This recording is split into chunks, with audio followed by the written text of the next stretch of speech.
ಯಪ್ಪ, ಯಾಕಮ್ಮ ಕಾಲು ಇಷ್ಟಪ್ಪ ಊದ್ಕೊಂಡೈತೆ. ಓಡಾಡಕ್ ಬರ್ತಿಲ್ಲ ನಮ್ಮ ಬಾರಮ್ಮ ಓಡಾಡಿಸ್ತೀನಿ. ಇಲ್ಲ ಹೋಗತ್ಲಾಗೆ ಕಾಲು ತುಂಬ ನೋವಾಗ್ಬಿಟ್ಟೈತೆ ಕಣೆ. ಎತ್ತಾಕಾಗಲ್ಲ, ಅಷ್ಟು ದಪ್ಪ ನೋವಾಗ್ಬಿಟ್ಟೈತೆ. ಅಲ್ಲ ಓಡಾಡ್ಬೇಕಣಮ್ಮ, ನೀನು ಕೂಕೊಂಡ್ರೆ ಇನ್ನು ಹಿಡ್ಕೊಂಬತ್ತೆ. ಓಡಾಡತ್ತೆ ಎದ್ದು ಕಾಲು ನೋಡಿ ಇಷ್ಟಪ್ಪ ಊದ್ಕೊಂಡೈತೆ. ರಾಮ ರಾಮ ರಾಮ ರಾಮ, ಯಾಕತ್ತೆ ಇದ್ಕಿದ್ದಂಗೆ ಹಂಗೆ ಊದ್ಕೊಂಡೈತೆ? ಯಾಕ ಕಣೆ ಗೊತ್ತಿಲ್ಲ, ಯಾಕೆ ಊದ್ಕೊಂಡೈತೋ ಏನೋ. ಇದ್ಕಿದ್ದಂಗೆನೆ ಬೋಲ್ ನೋವಾಗಿ ಎತ್ತೇಕಕ್ಕೆ ಬರಲ್ಲ. ಯಪ್ಪ ಓಡಾಡೋದೇ ಬೇಡಮ್ಮಂಗಾಗುತ್ತೆ. ಹಂಗೆ ಹಿಡ್ಕೊಬಿಟ್ಟೈತಿ. ಇವತ್ತಂತೂ ಪುಟ ಬೋರ್ದಂಗೆ ಬಿಟ್ಟೈತಿ. ಏನು ಮಾಡೋಣ ಮೇಡಮ್ಮ? ಇನ್ನು ಕಾಲು ವಾಸಿ ಆಗ್ಲಿಲ್ವೇನೆ? ಇಲ್ಲ ಕಣ್ಲಲ್ ತಕಯ್ಯ, ಕಾಲಿನ ವಾಸಿ ಆಗಿಲ್ಲ, ಇನ್ನು ನೋವು ಜಾಸ್ತಿ ಆಗೈತೆ. ಬಿಟ್ಟೈತಿ. ಇವತ್ತಿದ್ದು ಶಾನೆ ನೋವು ಆಗೈತೆ ಕಣಲಲ್ ತಕಯ್ಯ. ಓಡಾಡಕ್ಕಾಗಲ್ಲ, ಜುಮ್ಮು ಜುಮ್ಮು ಜುಮ್ಮು ಜುಮ್ಮು ಅಂಬುತ್ತೆ, ಜೋ ಬಂದಂಗಾಗುತ್ತೆ. ಯಪ್ಪ ಓಡಾಡಕ್ಕೆ ಗೊತ್ತಾ ಇಲ್ಲ ಕಣಕ, ಹಂಗಾಗೈತಿ. ಯಾಕಪ್ಪ ಅಲ್ಲಿ ಹಿಂಗಾಗೈತಿ? ಕಾವ್ಯ, ನೀನು ಏನನ ಅಂತ ನಾನು ಇದ್ದಿದ್ದಂಗೆ ಹೇಳ್ತಾ ಇದ್ದೀನಿ. ನೀನು ಫಸ್ಟು ನಿಮ್ಮ ಮನೆಗೆ ಹೋಗಮ್ಮ. ನೀನು ಬಂದಿರೋದ್ರಿಂದನೇ ಹಿಂಗಾಗೈತೆ. ಮೀನಾಕ್ಷಿ ಆಂಟಿ ಹೇಳ್ತಿರೋದು ನಿಜ. ಇವಾಗ ನೀವು ಸ್ಯಾನೆ ದಿನದಿಂದನ ನಮ್ಮ ಮನೆಗೆ ಅವ್ರು ಬರ್ತಿಲ್ಲ, ಅವ್ರ ಮನೆಗೆ ನಾವು ಹೋಗ್ತಾ ಇಲ್ವಲ್ಲ, ಅದಕ್ಕೆ ನಮ್ಮ ಅತ್ತೆ ಬೇರೆ ಹೋಗಿ ಅವ್ರ ಅತ್ತೆ ಸತ್ತಿದ್ದ ಬಟ್ಟೆ ಹಾಕ್ಕೊಂಬಂದಿಲ್ಲ. ಅದಕ್ಕೇನೆ ಇಲ್ಲದ ದೋಷ ಅಂತ ಹೇಳಿತ್ತು. ಅವ್ರಿಗೆ ಒಳ್ಳೇದಾಗುತ್ತೋ ನಮ್ಗೆ ಒಳ್ಳೇದಾಗುತ್ತೋ, ಯಾರಿಗೆ ಕೆಟ್ಟದ್ದಾಗುತ್ತೆ ಅಂತ ಹೇಳಿತ್ತು. ಇವಾಗ ನಮಗೆ ಕೆಟ್ಟದ್ದಾಗ್ತೈತೆ. ನೀನು ಸುಮ್ಮನೆ ಅವ್ರ ಮನೆಗೆ ಹೋಗ್ಬಿಡಮ್ಮ. ನೀನು ಹೋದ್ರೆ ನಮ್ಮ ಮನೆಗೆಲ್ಲ ಸೆನಕ್ಕಿರ್ತೀವಿ. ಇವಾಗ ನೋಡು ಒಬ್ರಿಗೆ ಆಗ್ತಿದಂಗೆ ನನಗೆ ತಲೆ ಹೊಡ್ತಾ ಬರ್ತೈತೆ ಲಲ್ತಕಯ್ಯ. ತಲೆ ಕಿತ್ತಂಗೆ ಆಗ್ತೈತೆ, ತಲೆ ಬೋಲ್ ಹೊಡ್ತಾ ಬತ್ತೈತೆ ಕಣಕ. ಅಲ್ಲ ಅದಕ್ಕೆ ಇವಾಗ ನಾನು ಹೋಗಕ್ಕೆ ನಿಮ್ಮ ಅಕ್ಕ ಹೆಂಗೈತೆ? ನೀವು ಹೇಳೋದಕ್ಕೆ ತಾನೇ ನಾನು ಬಂದಿದ್ದು. ಅಣ್ಣ ಅದಕ್ಕೆ ನೀವಿಬ್ರು ಹೇಳಿದ್ಕೆ ತಾನೇ ಬಂದಿದ್ದೆ ನಾನು. ಇವಾಗ ನೀವೇ ಹೋಗ್ರಿ ಅಂತಂದರೆ ನೀವೇ ಕರ್ಕೊಂಡೋಗಿ ಬಿಟ್ಟು ಬರ್ರಿ ನನ್ನ. ಅದಕ್ಕೆ ಅಲ್ಲೇಳು ಏನನ ಹಂಗೆ ನೋವಾದರೆ ಹಂಗಾಗುತ್ತೆ. ಎಲ್ಲ ನಾವು ಹಳ್ಳಿಕ್ಕವಳ ಎಲ್ಲನ ಬಿದ್ದವಳ, ಅದಕ್ಕೆ ಹಂಗೆ ಆಗೈತಿ. ನಾನು ಇನ್ನೆಲ್ಗೆ ಹೋಗ್ನ ಯಾಕ ಲಲ್ತಕಯ್ಯ? ಎಲ್ಲೂ ಹಳ್ಳಿಕ್ಕಿಲ್ಲ, ಎಲ್ಲೂ ಬಿದ್ದಿಲ್ಲ, ಏನಿಲ್ಲಮ್ಮ. ಅದು ಯಾಕೆ ಇದ್ಕಿದ್ದಂಗೆ ಹಂಗೆ ಆತೋ ಏನೋ. ಎಲ್ಲರಿಗೂ ನಮ್ಮ ಮನೆಯಾಗೆಲ್ಲ ಹಿಂಗೆ ಆಗ್ತೈತಲ್ಲ, ಅದಕ್ಕೆ ನನ್ನ ಸಸಿ ಹಂಗೆ ಉಮ್ತಾಳೆ. ಇವಾಗ ಲಲ್ತಕಯ್ಯ ಇದ್ಕೇನೆ ನಮ್ಮ ಅಯ್ಯಪ್ಪಗೆ ನೋಡು, ನಮ್ಮ ಮಾಮ ಫಸ್ಟು ಚೆನ್ನಾಗಿಲ್ದಂಗೆ ಆಯ್ತು. ನಮ್ಮ ಮಾಮ ಕೈ ಕಾಲು ನೋವು ಎಲ್ಲ, ನಮ್ಮ ಮೈ ಕೈ ನೋವು. ನಮ್ಮ ಮಾಮ ಕೆಲ್ಸಕ್ಕೆ ಹೋಗ್ದಂಗೆ ಆಯ್ತು. ಆಗಲ್ಲಮ್ಮ ತಾಯಿ ನನ್ನ ಕೈಲೇ, ಸುಸ್ತಾಗುತ್ತೆ ಅಂತ ನಮ್ಮ ಮಾಮ ಕೆಲ್ಸಕ್ಕೆ ಹೋದಂಗೆ ಆಯ್ತು. ಆಮೇಲೆ ನಮ್ಮ ಅಯ್ಯಪ್ಪಗೆ ಹೊಟ್ಟೆ ನೋವು ಬಂದು ಹೋಗಿ 2-3 ದಿನ ಆಸ್ಪತ್ರೆಗೆ ಓಡಾಡಿವಿ. ಅಲ್ಲೇನು ಹೇಳಿರು, ಅಪೆಂಡಿಕ್ಸ್ ಆಪ್ರೇಷನ್ ಆಗಬೇಕು ಅಂತ ಹೇಳಿರು. ಅದನ್ನು ಮಾಡಿಸಿವಿ. ಅದನ್ನು ಮಾಡಿಸಿ ನಮ್ಮ ಅಯ್ಯಪ್ಪನ ಮನೆಗೆ ಕರ್ಕೊಂಬಂದ್ವಿ. ನಮ್ಮ ಅತ್ತಿಗೆ ಕಾಲು ನೋವು ಆಯ್ತು. ನಮ್ಮ ಅತ್ತಿ ಕಾಲು ನೋವು ಐತೆ. ನನಗೂ ರಾತ್ರಿಯಿಂದ ನನಗೂ ತಲೆ ಹೊಡ್ತಾ ಎಲ್ಲಾರ್ಗು ಹಿಂಗೆ ಒಬ್ರಿಗೆ ಹಿಂಗೆ ಸೆನಕಿಲ್ದಂಗೆ ಆದರೆ ಏನಾಗೈತೆ ಅಂತ ತಿಳ್ಕೊಂಬನ ಹೇಳಲ್ತಕ ನೀನೇನೆ. ಅದಕ್ಕೇನೆ ಹಿಂಗೆ ಆಗ್ತೈತೆ ಅಮ್ಮಂಗೆ ಆಗುತ್ತೆ. ಅದಕ್ಕೇನೆ ಈಗಳಮ್ಮ ಏನೋ ನಂಬ್ಲೇಳು. ಈಗ ಕಾಯಿಲೆ ಆದರೆ ಆಸ್ಪತ್ರೆ ದುಡ್ಡು ಇಕ್ಕಾಗಲ್ಲ. ಆಸ್ಪತ್ರೆಗೆ ದುಡ್ಡಿಕ್ಕಿ ಎಲ್ಲ ಜನ ಮೆತ್ಕಾಗ್ತಾರೆ. ಆಸ್ಪತ್ರೆಗೇನು ಚೌಕಾಸಿ ಮಾಡೋಂಗಿಲ್ಲ, ಏನಿಲ್ಲ. ಆಸ್ಪತ್ರೆಗೆ ನಮ್ಮ ಕೈಲೇ ದುಡ್ಡು ಇಕ್ಕಕ್ಕೆ ದಪ್ಪನ ದುಡ್ಡು ಇಕ್ಕೊಂಡಿಲ್ಲಮ್ಮ. ನೋಡಿದೆಯಲ್ಲ ನೀನೇನೆ, ಸಂಘ ತಗೊಂಡು ನಿಮ್ಮ ಅಣ್ಣಗೆ ಆಪ್ರೇಷನ್ ಮಾಡಿಸಿದ್ದು. ದುಡ್ಡಿಲ್ಲ. ಅದಕ್ಕಾಗಿ ನಾನು ಸುಮ್ಮನೆ ನಿನ್ನ ಪಾಡಿಗೆ ನೀನು ಹೋಗು. ಏನಂಬಲ್ಲ ಅಲ್ಲೇನಲ್ಲಲ್ತಕಯ್ಯ. ಹೋಗಿ ಏನು ಓದೆ ಎಲ್ಲ ಹಿಂಗಾತು ಅಂತ ಹೇಳು ಅಷ್ಟೇನಿ. ಅಲ್ಲ ಯಾತು ಹೇಳಕ್ಕೆ ಹೋಗ್ಬೇಡ, ಸುಮ್ಮನೆ ಹೋಗು. ಅದೆಲ್ಲ ಏನಂತಾರೆ ನೋಡೋಣ. ಅಲ್ಲ ಕಣೆ ಸುಧಾ, ನೀವೇ ಕರ್ಸೆ ಇದ್ರೆ ನೀನೇ ಬಾ ಬ್ಯಾಗ್ ತಗೊಂಡು ಅಂತ ಹೇಳಿದ್ರೆ ನೀನು ಮೋನ ಹೇಳಿದ್ಕೆ ತಾನೆ ಅವಳು ಬಂದಿರತ್ತ ಪಾಪ. ಇವಾಗ ನೀವು ಹೋಗು ಅಂದರೆ ಅವಳು ಹೋದ್ರೆ ಅವಳನ್ನೇನ ಇವಾಗ ಏನಿಲ್ಲ ಅವರು ರೂಪ್ತಾರ ಹಾಕ್ಯಂಡು. ಅಯ್ಯೋ ಹೋಗಿದ್ಲು ಬಂದ್ಲು, ಅವಳೋಗಿದ್ಲು, ತೋರ್ ಮನೆಗೆ ಏನೂ ನಡೀಲಿಲ್ಲ, ಬಂದ್ಲು, ಹಂಗೆ ಹಿಂಗೆ ಅಂತ ಮಾತಾಡ್ತಾರೆ. ಯಾಕೆ ಸುಧಾ? ತಂಗಿನ ನಿಮ್ಮ ಮನೆಗೆ ಹೋಗಮ್ಮ ನೀನು ಅಂತ ಹೇಳ್ತಾ ಇದ್ದೀನಿ ಕಣ್ರಿ. ಅಲ್ಲ ಅಣ್ಣ, ನೀನು ಅದಕ್ಕೆ ಹೇಳಿದ್ಕೆ ತಾನೇ ನನ್ನ ಮನೆ ಬಿಟ್ಟು ಬಂದಿದ್ದು. ನಾನು ಬರ್ತಾ ಇರಲಿಲ್ಲ. ಹೆಂಗೋ ಇದ್ದೆ, ಕಷ್ಟನೋ ಸುಖನೋ ಹೆಂಗೋ ಅನ್ಭವಿಸ್ಕೊಂಡು ಇದ್ದೆ. ನೀನೇ ಬಾರಮ್ಮ ಕಾವ್ಯ ಅಂತ ಹೇಳಿ ಇಬ್ಬರು ಕರೆದ್ಬಿಟ್ಟು ಇವಾಗ ನೀವೇ ಹೇಳ್ಬಿಟ್ರೆ ಹೋಗಮ್ಮ ನಿಮ್ಮ ಮನೆಗೆ ಅಂತ ಹೇಳಿ ಇವಾಗ ಹೋದ್ರೆ ಅವ್ರು ನಾನು ಸುಮ್ಮನೆ ಬಿಡ್ತಾರ? ನಮ್ಮ ಅತ್ತೆ, ನನ್ನ ಗಂಡ ಅವರೆಲ್ಲನ ಹೆಂಗಂತಾರೆ ಗೊತ್ತಾ ಇವಾಗ ಏನು ಮಾಡೋಕ್ಕಾಗಲ್ಲ ಕಾವ್ಯಮ್ಮ.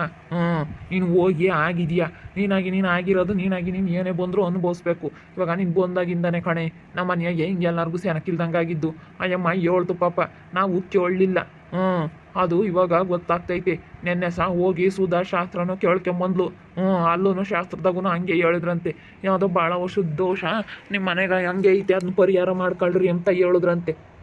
ಅದಕ್ಕೇನೆ ನೀನು ಹೋಗು. ನೀನು ಹೋಗಿದ್ದಾದ್ಮೇಲೆ ನಾವು ಅತ್ತೆನ ಕಳಿಸ್ತೀವಿ. ಅತ್ತೆ ಬಂದು ಬಟ್ಟೆ ಹಾಕ್ಕೊಂಡು ಬರುತ್ತೆ. ನಿಮ್ಮ ಅತ್ತೆಗೆ ಹೇಳು ಸೀರೆ ತರಬೇಕಂತೆ, ನಮ್ಮ ಅಮ್ಮಾಯಿ ಬರುತ್ತೆ ಅಂತ ಹೇಳು. ನೀನೇ ಹೇಳು ಅದಕ್ಕೆ. ನಾನು ಹೇಳೋಕ್ಕಾಗಲ್ಲ, ನಾನು ಅದು ಹೆಂಗೆ ಹೇಳೋಕ್ಕಾಗುತ್ತೆ ಹೇಳು. ನಾನು ಹೇಳಿದ್ರೆ ಏನಾಗುತ್ತೆ ನಮ್ಮತ್ತೆ ನೀನಾಗಿ ನೀನು ಹೋಗಿದ್ದಲ್ಲೇ ತವ್ರ ಮನೆಗೆ ಹಂಗೆ ಹಿಂಗೆ ಅಂತ ಸಾವಿರ ಮಾತಾಡುತ್ತೆ. ನಾನು ಇವಾಗ ಎಷ್ಟು ಮಾತು ಅನ್ನಿಸ್ಕೋಬೇಕು ಗೊತ್ತಾ ಅವ್ರ ಹತ್ರ. ಇವಾಗ ಏನು ಮಾಡೋಕ್ಕಾಗಲ್ಲ ಕಣಮ್ಮ, ಕಾಲು ತೆಗ್ದು ನೀನಾಗಿ ನೀನು ಬಂದಿದೀಯಾ, ಅದೇ ತಪ್ಪಾದ ಕಾಣತ್ತೆ. ಏನೋ ಓದೆ ಹಿಂಗೆ ಅಮ್ಮ ಇನ್ನು ಬರುತ್ತಂತೆ ಸೀರೆ ತರ್ಬೇಕಂತೆ ಅನ್ನು. ಹೋಗಿ ಬತ್ತಿಂದ ಹೋಗ್ತಕ್ಕಯ್ಯ, ಇನ್ನೇನು ಮಾಡೋಕ್ಕಾಗುತ್ತೆ. ನಮ್ಮ ಸುಧಾ ನೆನ್ನೆ ಶಾಲಿ ಕೇಳ್ಕೊಂಬಂದ್ಲಂತೆ ಶಾಸ್ತ್ರದಾಗೆ, ದೇವ್ರನ್ನೂ ಕೇಳಿದ್ಲು, ದೇವ್ರೂ ಹಂಗೆ ಹೇಳೈತಿ. ಭಾಳ ವರ್ಷದ ದೇವಸ ಕಳ್ಕೋಬೇಕು ಇದು ಅಂತ ಹೇಳವ್ರು, ನಮಗೆ ಒಳ್ಳೇದಲ್ಲಂತೆ. ಅದಕ್ಕೆ ಅವ್ರ ಪಾಪ ಕರೀತಿದ್ರು, ನಾನೇ ಹೋಗ್ಲಿಲ್ಲ ಅದಕ್ಕಾಗಿನ. ಇವಾಗ ನೀನಾಗಿ ನೀನು ತಗ್ಗೋದಂಗಾಗುತ್ತೆ ವಾಣಿ. ತಗ್ಗೋದ್ರೆ ಅಷ್ಟೇನೆ ಅಕ್ಕ. ಇವಾಗ ಚೆನ್ನಾಗಿಲ್ಲದಕ್ಕೆ ನಾನು ತಗ್ಗೋಗೋದೇ ವಾಸಿ. ಇವಾಗ ಮನೆಗೆ ಎಷ್ಟು ನಾವು ದುಡ್ಡು ಇಕ್ಕಿದೀವಿ ಗೊತ್ತೇ ಆಸ್ಪತ್ರೆ ದುಡ್ಡು ಇಕ್ಕಾಗಲ್ಲ ತಕಯ್ಯ. ತಗ್ಗೋಗೋದೇನೆ ಏನು ದೊಡ್ಡದಲ್ಲ. ಹೋಗಿ ಸೀರೆ ಹುಡ್ಕೊಂಬರ್ಲೇಳು. ಏನೇನು ನಮ್ದೇನೇನು ಕಿರೀಟ ಕೆಳಕ್ಕೆ ಬೀಳಲ್ಲ. ಇನ್ನು ನಮ್ದೇನೇನು ಅಂತ ದೊಡ್ಡ ಶಿಖರ ಕಟ್ಟಿಲ್ಲ, ಕಿರೀಟ ಕೆಳಕ್ಕೆ ಬೀಳುತ್ತಪ್ಪ ಅಂಬಕ್ಕೇನು. ನಮ್ದೇನೇನು ಒಡ್ನಾಡಲ್ಲ, ಏನಂತದ್ದೇನಿಲ್ಲ. ಇವಾಗ ಎಷ್ಟು ಸಾಲ ಮಾಡ್ಕೊಂಡು ಎಷ್ಟು ಇದಾಗಿದ್ದೀವಿ. ಕಾವ್ಯ ಅಷ್ಟು ಮಾಡಮ್ಮ, ಸುಮ್ಮನೆ ನಿನ್ನ ಪಾಡಿ ನೀನು ಹೋಗ್ಬಿಡು. ನಾವು ನೀನು ಬೇಜಾರಾದರೂ ಚಿಂತೆಗಿಲ್ಲಮ್ಮ, ಇರೋ ಪರಿಸ್ಥಿತಿ ಹೇಳ್ತೀವಿ. ಈಗ ಮನುಷ್ಯ ಆಸ್ಪತ್ರೆಗೆ ಉಂಬಾಕು ತಿಂಬಾಕು ಬಟ್ಟೆ ಇಕ್ಕೆಮಕ್ಕು ಎಷ್ಟು ಖರ್ಚು ಮಾಡಿದ್ರೇನು ಮುಗಿಯಲ್ಲ. ಇವಾಗ ಆಸ್ಪತ್ರೆ ದುಡ್ಡು ಇಕ್ಬೇಕಂದ್ರೆ ಆಗಲ್ಲ. ಹಾಸ್ಪಿಟ್ಲಾಗೇನು ಒಂದು 100-500 ಏನು ನಡೆಯಲ್ಲ. ಎಲ್ಲನ 1000 ಗಟ್ಟಲೆ ತಾಣಬೇಕು, 50,000 ಲಕ್ಷ ಗಟ್ಟಲೆ ಇಕ್ಕಬೇಕು ಆಸ್ಪತ್ರೆಗೆ. ಅಷ್ಟೊಂದು ದುಡ್ಡು ನಾವೆಲ್ಲಿ ಥರನ ಆಸ್ಪತ್ರೆಗೆ ಇಕ್ಕೋಕ್ಕಾಗಲ್ಲ. ಅವತ್ತೆ ಇವಾಗ ಕಾಲು ಉತ್ಕೊಂಡೈತೆ, ಅವತ್ತೆ ಕಾಲು ಉತ್ಕೊಂಡೈತೆ, ಆಸ್ಪತ್ರೆಗೆ ಕರ್ಕೊಂಡು ಹೋಗ್ಬೇಕಂದ್ರೆ ದುಡ್ಡಿಲ್ಲ. ನೋಡು ಪರಿಸ್ಥಿತಿ ಅರ್ಥ ಮಾಡ್ಕೋಬೇಕು. ಅರ್ಥ ಮಾಡ್ಕೊಂಡು ಇವಾಗ ನಮಗಿಂತ ಪರಿಸ್ಥಿತಿ ಬಂದೈತೆ ಅಂದಮೇಲೆ ನೀನು ಹೋಗೋದೇನು ದೊಡ್ಡದಲ್ಲ ಕಣಮ್ಮ. ಅತ್ತೆ ಎಲ್ಲನ ಹಿಂಗೆ ಆಗೈತೆ ಕಣತ್ತೆ, ನೀನು ಹೇಳಿದ ನಿಜ ಕಣತ್ತೆ ಅಂತ ಹೇಳು. ಏನೇನು ಅದ್ರಾಗೆ ನಮ್ದೇನೇನು ಕಳ್ಕೊಂಬೋದೇನು ಇಲ್ಲ, ಇರೋದು ಆಗಿರೋದು ಹೇಳು ಅಷ್ಟೇ. ಏನು ಮಾಡೋಕ್ಕಾಗುತ್ತೆ. ನಾವು ಏನೋ ಅದೆಲ್ಲ ಮೂಢನಂಬಿಕೆ ಅಂತ ಅಂದ್ಕೊಂಡಿದ್ವಿ. ನಾನು ಎಲ್ಲೆಲ್ಲ ಶಾಸ್ತ್ರಧರ್ಮ ಕೇಳಿದೆ, ಅಮ್ಮ ಕರ್ಕೊಂಡು ಹೋಗಿತ್ತು ಶಾಸ್ತ್ರಧರ್ಮಕ್ಕೆ. ಅವರು ಹಂಗೆ ಹೇಳಿದ್ದು.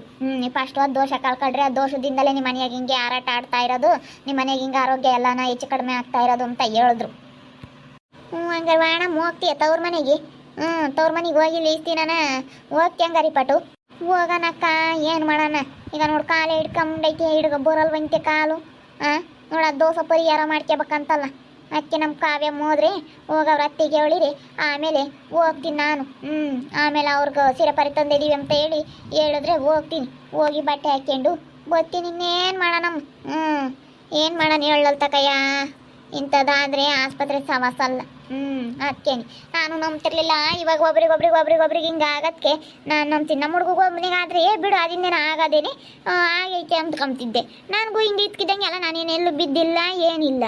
ಏನೋ ಬಿದ್ದಿದ್ರೆ ಬಿಡಪ್ಪ ಅನ್ಬೋದು. ನನಗೆ ಇತ್ಕಿದ್ದಂಗೆ ಹಂಗಾಗತ್ತೆ. ಅವಳಿಗೆ ನೋಡಿ, ಅವಳಿಗೆ ತಾಲಿ ಹೊಡ್ತಾರ ಆ ಥರ ಎಲ್ಲ ತಾಲಿ ಹೊಡ್ತಾ ಅಂತ ಉದ್ದು ಇಡಾಳ ನಮ್ಮ ಸುಧಾ. ಹೋಗಿ ಕಾವ್ಯ, ಹೋಗಿ ತಪ್ಪಾದ ಕಣತೆ ನಂದು ಅಂತ ಹೇಳಿ ಕ್ಷಮೆ ಕೇಳು. ಕ್ಷಮೆ ಕೇಳಿ ನೀನು ಹೇಳು, ಅಮ್ಮ ಬರುತ್ತಂತೆ ಸೀರೆ ತರಬೇಕಂತೆ ಅಂತ ಹೇಳು. ಆಮೇಲೆ ಏನು ಮಾತಾಡ್ತಾರೆ ನೋಡೋಣ. ಇವಾಗ ಹೋಗೋದಂತೆ ಹೋಗು, ಆಮೇಲೆ ಅವ್ರ ಮುಂದೆ ಮಾತಾಡಿದ್ದ ಆಮೇಲೆ ನೋಡ್ಕೊಮಕ್ಕಾಗುತ್ತೆ. ನಾನು ಅವತ್ತು ಬರ್ತಾನೆ ಇರಲಿಲ್ಲಪ್ಪ, ನೀವೇ ಕರೆದಿದ್ದು. ಹೆಂಗೋ ನೆಮ್ಮದಿಯಾಗಿದ್ನಾತ್ಲಾಗೆ. ಇವಾಗ ಕರ್ಕೊಂಡು ಬಂದು ನೀವಾಗಿ ನೀವು ಹೋಗು ಅಂತೀರ. ನನ್ನ ಮನಸ್ಸಿಗೆ ಎಷ್ಟು ಬೇಜಾರಾಗ್ತೈತೆ ಗೊತ್ತಾ. ಯಾಕಾದ್ರೂ ಕಾಲು ತೆಗೆದು ಬಂದಪ್ಪ ಅನ್ನಂಗೆ ಆಗ್ತೈತೆ. ಇವಾಗ ನಿಮ್ಮ ಹತ್ರ ಇಂಥ ಮಾತು ಹೇಳಿಸ್ಕೋಬೇಕಾ ನಾನು? ಕಾಲು ತೆಗೆದು ಬಂದು ಇವಾಗ ನೋಡು, ನಾನು ಕಾಲು ತೆಗೆದು ಬಂದಿದ್ದಕ್ಕೆ ಅವ್ರ ಹತ್ರನೂ ಅನ್ನಿಸ್ಕೋಬೇಕು, ನಿನ್ನ ಹತ್ರನೂ ಅನ್ನಿಸ್ಕೋಬೇಕು. ನೀವು ಅಂತ ಇದ್ದೀರಾ, ನೀವು ಸಹಿಸ್ಕೊಳ್ಳಲ್ಲ. ಇವಾಗ ಅವ್ರ ಹತ್ರ ಹೋಗಿದ್ಲು ಬಂದ್ಲು ಅಂತೇಳಿ ಅವ್ರ ಹತ್ರನೂ ಯಪ್ಪ ಇವಾಗ ನನ್ನ ಗಂಡ ಏನಿಲ್ಲ ನನ್ನ ಮೇಲೆ ರೊಚ್ಚಿಗೆದ್ದು ಬಿಡ್ತಾರೆ. ಹೆಂಗೋ ಇದ್ನತ್ತ ಕಾಲು ತೆಗೆದು ಬಂದು ನೋಡಿ ಎಷ್ಟು ಅನುಭವಿಸೋ ಪರಿಸ್ಥಿತಿ ಬಂತು. ಹೋಗ್ತೀನಿ, ಏನಾದರೂ ಒಂದು ಹೇಳು. ಬ್ಯಾಗ್ ಕೊಡೋದಕ್ಕೆ ನಂದು ಹೋಗ್ತೀನಿ. ನೋಡಿದ್ರಲ್ಲ ವೀಕ್ಷಕರೇ, ನಾನು ಯಾಕಾದರೂ ಕಾಲು ತೆಗೆದು ಬಂದು ಅಂತ ಅನ್ನಿಸ್ತೈತೆ. ನಮ್ಮ ಅಣ್ಣನ ಮತ್ತೆ ಮಾತು ಕೇಳಿ ಅವರೇ ಬರ್ರಿ ಅಂತ ಹೇಳಿದ್ರು, ಇವತ್ತು ಅವರೇ ಹೋಗು ಅಂತ ಹೇಳ್ತಾ ಇದ್ದಾರೆ. ಅದಕ್ಕೇನೆ ಒಬ್ರು ಮಾತು ಕೊಟ್ಕೊಂಡು ಯಾವತ್ತೂ ಗಂಡನ ಮನೆ ಬಿಟ್ಟು ಬರಬಾರ್ದು. ಬಂದಮೇಲೆ ಅನುಭವಿಸ್ದಾಗಲೇ ಗೊತ್ತಾಗುತ್ತೆ ಇಲ್ಲಿ. ಅಯ್ಯೋ ಇವಾಗ ನಾನು ಹೆಂಗಪ್ಪ ಹೋಗೋದು ಅನ್ನಂಗೆ ಆಗೈತಿ. ಏನು ಮಾಡೋದು?